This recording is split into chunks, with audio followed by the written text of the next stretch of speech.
Hello everyone. So today we're going to look at how do we connect Dash to Tickle.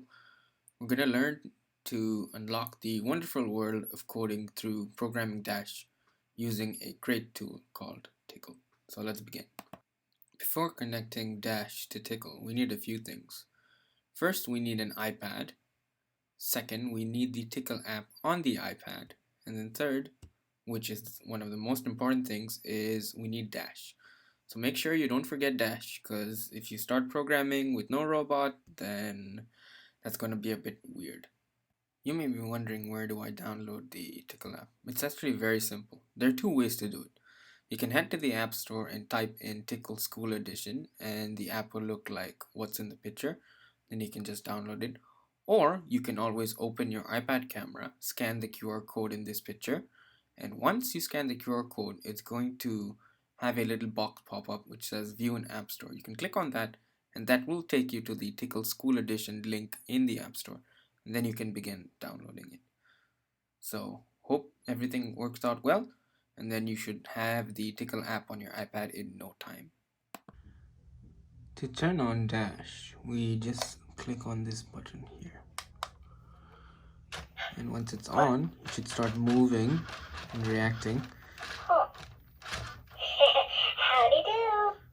And then we can begin with connecting Dash to Tickle.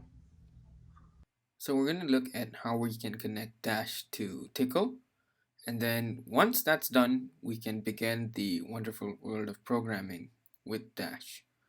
So let's begin. So we're going to look at how to connect Dash to Tickle. First, we need to click on the settings icon, and then we're going to click on Bluetooth and then turn on our Bluetooth. After that is done, we can click back on the home button, and then we can open Tickle right over here.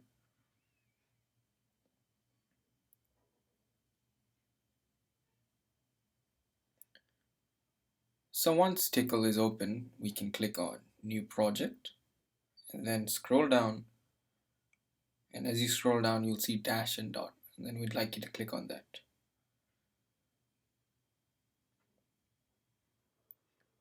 So here you'll see a piece of code. You can leave it as it is for now, and then we want you to click on Dash here. So it says right now disconnected, and you can see your radar just searching. So make sure that your Dash is on. So I'm going to put mine on. And once it's on, it will detect the connection. And it will tell you what is the Dash's name, and it'll show you Dash's icon. And once that's there, you click on it. Then it's going to show Dash's battery icon, which makes it known that it's connected. Once you've connected Dash to Tickle, you may now start programming. Hope you have fun. In this clip, we're going to look at how we can disconnect Dash from Tickle in case you want to charge Dash or you want to stop programming with Dash. So let's begin and let's look at that. So suppose now you want to disconnect your Dash. All you have to do is click on it here, and then it says connected. So you can just click on this icon here, and it'll say disconnected. It's on your bottom right. So that's how you disconnect Dash.